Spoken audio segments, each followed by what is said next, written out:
तो गाइस कैसे हैं आप सब लोग। शैंग्रीला की एपिसोड 18 के साथ हाजिर हो। तो लास्ट एपिसोड के एंड पे हमने देखा था कि शिमो और उस लड़के मॉन्स्टर के दरमियान में फाइट हो रही होती है। दोनों वहां पर एक दूसरे के ऊपर अटैक कर रहे होते हैं और हमारे शिमो के अटैक्स जो होते हैं उसके ऊपर बिल्कुल भी काम नहीं कर रहे होते। तो हमारा शिमो कहता है कि मैं यहाँ पर इसके ऊपर बार बार अटैक कर रहा हूँ, लेकिन यहाँ पर इस लड़के की बॉडी के ऊपर बिल्कुल भी असर नहीं हो रहा। लेकिन कम अज कम मुझे यहाँ पर एक सीक्रेट पता है जिससे मैं इसकी इस टेक्निक को तोड़ सकता हूँ। और हमारा शिमो कहता है कि वो सीक्रेट ये है कि मुझे यहाँ पर अपनी स्ट्रेंथ को बढ़ाना होगा। और इसी के साथ शिमो जो होता है वहां पर बड़ी तेजी के साथ आगे बढ़ता है। वो भी उसे पंच मारता है, लेकिन ये भी आगे से उसे पंच मारता है। हमारे शिमो का पंच जैसे उसे वहां पर पड़ता है तो ये पंच काफी ज्यादा भारी पड़ता है और उसके पेट में जबरदस्त पंच पड़ने के साथ ही उसके मुंह से ब्लड निकलना शुरू हो जाता है, क्योंकि हमारे शिमो ने इस बार जो उसे पंच मारा होता है उस पंच की वजह से उसकी बॉडी के ऊपर जो शील्ड होती है वो शील्ड टूट जाती है। और उस शील्ड के टूटने के साथ ही हमारे शिमो का पंच उसे पड़ता है तो उसके मुंह से ब्लड बहना शुरू हो जाता है। तो हमारा शिमो से ऊपर की तरफ उछालता है, फिर साथ ही ऊपर से उसे पकड़कर नीचे की तरफ ग्राउंड के ऊपर पटक देता है। ग्राउंड के ऊपर पटकने के बाद हमारा शिमो जो होता है वहीं पर उसे फिर से पंचेस मारना स्टार्ट करता है। और इसी के साथ ही हमारा शिमो जो होता है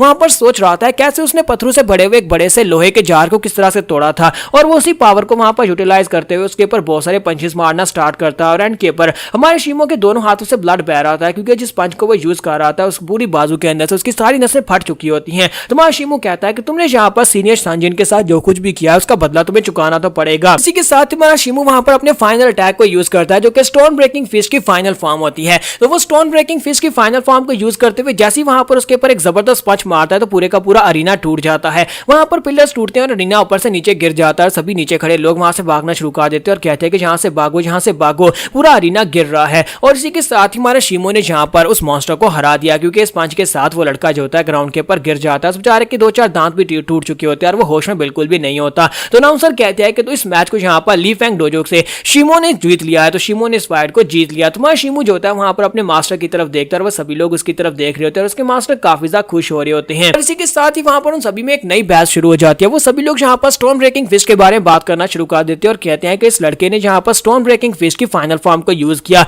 क्या ये पॉसिबल है? क्योंकि आज तक हमने किसी को भी स्टोन ब्रेकिंग फिस्ट की फाइनल फॉर्म को यूज करते हुए नहीं देखा। और ऊपर से ये लड़का तो बहुत ज्यादा यंग है, जो तो अभी तक यहाँ पर 14-15 साल का होगा, और ये यहाँ पर स्टोन ब्रेकिंग फिस्ट की फाइनल फॉर्म को कैसे यूज कर पाया है। इसी के साथ ही हमारे वैंग टियान हाओ को दिखाता है कि वहां पर ये सोच रहा था कि मुझे अब समझ आई कि ये लड़का कौन है। फाइनली मुझे यहाँ पर ये बात समझ आ चुकी है कि यही वो फियर्स फिस्ट है जिसके साथ मुझे फाइट करनी थी। तो यही वो लड़का है, क्योंकि इसके अटैक्स उसके साथ बहुत ज्यादा रिजेंबल करते हैं। इसी के साथ ही हमारी छोटी यू को दिखाते हैं कि हमारी जाओशू भागती हुई जा रही होती है और कहती है कि मैं यहाँ पर इतनी बेवकूफी कैसे कर सकती हूँ कि आज कंपटीशन है, चारू मार्शल क्लब का कंपटीशन था और आज मैं यहाँ पर लेट सोकर उठी हूँ, मुझे किसी ने जगाया भी नहीं। मुझे जाकर उस वैंग टियान हाओ को देखना होगा कि वो किस तरह से परफॉर्मेंस करने वाला है। फिर साथ ही वो कहती है मैं यहाँ पर क्या बात कर रही हूँ, मुझे वैंग टियान हाओ को नहीं बल्कि अपने ब्रदर शिमो के लिए वहां पर जाना है। कहीं ऐसा ना हो कि कंपटीशन पहले ही खत्म हो चुका हो, मुझे जाकर अपने बिग ब्रदर को देखना होगा कि वो वहां पर किस तरह से फाइट करने वाला है, क्या वो वैंग टियान हाओ को अच्छा सबक सिखाएगा या नहीं। तो वहीं पर भागते भागते वो एक लड़के के साथ टकरा जाती है। तो जैसे वहां पर उसके साथ वो टकराती है तो वो लड़का भी गिर जाता है और ये भी गिर जाती है। तो वहां पर उसके पास एक बॉक्स वहां पर नीचे गिरता है।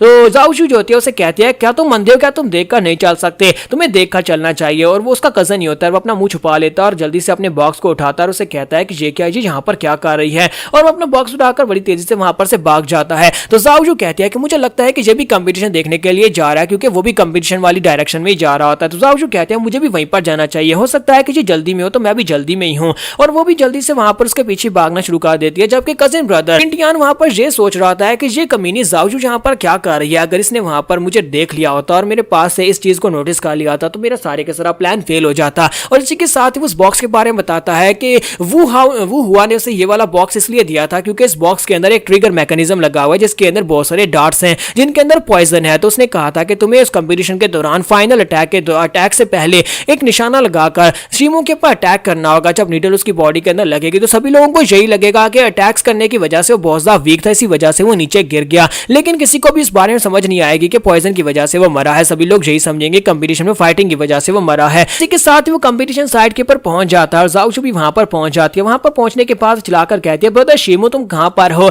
जैसे वहां पर सामने देखते हैं तो शिमो जो होता है अपनी फाइट जीतकर उसके सामने खड़ा होता है और अरीना टूट चुका होता है। तो वो सभी लोग वहां पर अभी भी फिस्ट के बारे में बात कर रहे होते हैं कि स्टोन ब्रेकिंग फिस्ट इस लड़के के पास कैसे आ सकती है और फाइनल फॉर्म को यूज करना ये कोई बच्चों का खेल तो नहीं है। इस लड़के ने यहाँ पर फाइनल फॉर्म को कैसे यूज किया होगा। बाकी के सभी लोग भी यहाँ पर इसके बारे में बात कर रहे होते हैं और सभी को यहाँ पर उसकी आइडेंटिटी के बारे में पता चलता है कि ये जिन फैमिली से है, जिन फैमिली के लोग इसे इन्फ्लुएंस कर रहे हैं, क्योंकि ये शीटिंग का बेटा है जो कि जिन फैमिली को जिसने आकर ज्वाइन किया था। यहीं पर मास्टर ली को दिखाता है कि मास्टर ली उन सभी की बातें सुनने के बाद सोच रहे होते हैं कि मुझे लगता है कि मुझे इन सभी को बताना चाहिए। और इसी के साथ वो सभी से कहता है कि मेरी तरफ देखो, तुम सभी लोग यहाँ पर इस बात को गलत समझ रहे हो। तुम्हें लगता है कि इस लड़के ने यहाँ पर स्टॉर्म ब्रेकिंग फिस्ट को फाइनल फॉर्म को यूज किया है, लेकिन नहीं, इसने स्टॉर्म ब्रेकिंग फिस्ट की फाइनल फॉर्म को यूज नहीं किया, बल्कि इसने यहाँ पर जो कुछ भी किया वो इसकी फिस्ट की रॉ पावर थी, यानी कि सिर्फ और सिर्फ इसकी अपनी पावर थी। अगर जो यहाँ पर फाइनल फॉर्म को यूज करता तो नीचे का पूरा ग्राउंड टूट चुका होता, तुम में से काफी सारे लोग यहाँ पर मर चुके होते। और इस बात से वो सभी लोग और भी हैरान होते हैं और कहते हैं, ओ माय गॉड, अगर वाकई में ऐसी बात है, अगर इसने यहाँ पर स्टॉर्म ब्रेकिंग फिस्ट की फाइनल फॉर्म को यूज किया था तो मास्टर ली जिस तरह कहा बिल्कुल वैसा ही होना था। कि मास्टर ली खुद भी वहां पर सोच रहे होते हैं कि ये लड़का, मुझे लगता है कि इसकी काबिलियत बहुत ज्यादा है और मेरे जैसा मास्टर इसको सिखा नहीं सकता, इसे बहुत ही महान मास्टर की जरूरत है, क्योंकि मुझे लगता है कि जिस तरह से इसके पास टैलेंट्स हैं ये बहुत ही जल्दी आगे निकलने वाला है, ये तो मुझसे बहुत ज्यादा आगे निकल जाएगा। तो इसी के साथ ही टियानलू गैंग के यंग मास्टर को दिखाते हैं कि वो बड़ी तेजी से भागता हुआ अरीना में आ जाता है और कहता है कि तुम्हें फाइट करते हुए देखकर मुझे बहुत ज्यादा मजा आया, मैं यहाँ पर तुमसे फाइट करना चाहता हूँ, चलो जल्दी से रेडी हो जाओ, मुझे तुमसे फाइट करनी है। और बड़ी तेजी के साथ वो अरीना में चला जाता है, जबकि उससे अंकल उसे कहता है कि बेवकूफ रुक जाओ, तुम उससे फाइट नहीं कर पाओगे।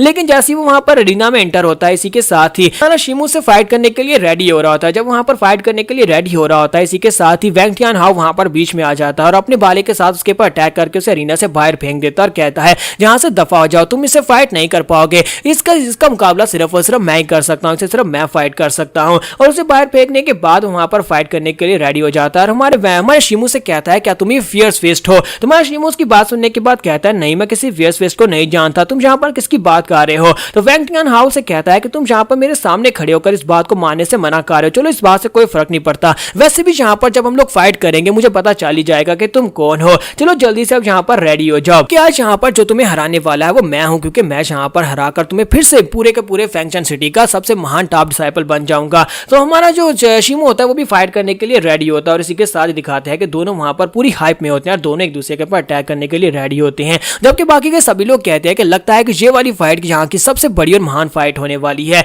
और इसी के साथ ही शिमू अपने हाथ की तरफ देख रहा होता है कि उसका हाथ जो है पूरी तरह से सोर हो चुका होता है और वो पंच को यूज नहीं कर पाएगा। तो उसके मास्टर उसकी तरफ तलवार फेंकते और कहते हैं कि अगर तुम यहाँ पर पंच को यूज नहीं कर सकते तो यहाँ पर अपनी गेल ब्लेड आर्ट को यूज करो। शिमू जो था अपनी तलवार को अनशीथ करता और कहता है कि वैंग टियानहाओ, तो फाइनली यहाँ पर देखने का वक्त है कि तुमने यहाँ पर अपनी स्पीयर आर्ट को और कितना ज्यादा बेहतर बनाया है। जबकि वैंग टियानहाओ से कहता है कि हाँ क्यों नहीं, लास्ट टाइम तुम बहुत ज्यादा लकी थे कि तुमने मेरे वेपन को तोड़ दिया था, लेकिन इस बार तुम यहाँ पर मेरे वेपन को नहीं तोड़ पाओगे। और इसी के साथ ही वो अपने वेपन को सामने की तरफ करते हुए उसके अंदर से अटैक करता है तो उसके अंदर से फायर निकलती है। जो हमारी फायर जो शिमू होता है वो फायर को वहां पर ब्लॉक तो कर लेता है, लेकिन बाकी के सभी लोग इस बात से बहुत ज्यादा हैरान होते हैं क्योंकि वो फायर जो होती है वो उसकी ब्लड पावर होती है। तो शिमू जो होता है वहां पर अपनी तलवार लेकर पीछे की तरफ हटता है, जबकि वैंग टियानहाओ जो होता है वो अपना भाला लेकर उसके ऊपर अटैक करने के लिए आगे बढ़ता है और उसे कहता है कि मैं पिछले कई सालों से ट्रेनिंग कर रहा हूं, तुम्हें क्या लगता है कि तुम इतनी आसानी से यहाँ पर मुझे हरा पाओगे? और वो ऊपर की तरफ जंप करता है और साथ ही अपने भाले के साथ फिर से फायर को रिलीज करके उसके ऊपर अटैक कर देता है। वैंग टियानहाओ ने यहाँ पर अपनी ब्लड पावर को अवेकन कर लिया हुआ है, जिसकी वजह से वो अपने भाले के अंदर से स्पेशल एबिलिटी फायर को यूज कर सकता है। हमारा शिमू यहाँ पर वैंग टियानहाओ को भी हरा पाएगा, हालांकि वो पहले यहाँ पर बुरी तरह जख्मी है। एपिसोड की एक्सप्लेनेशन अच्छी लगी हो तो कमेंट करके जरूर बताइएगा, वीडियो को लाइक करना मत भूलिएगा। Thank you.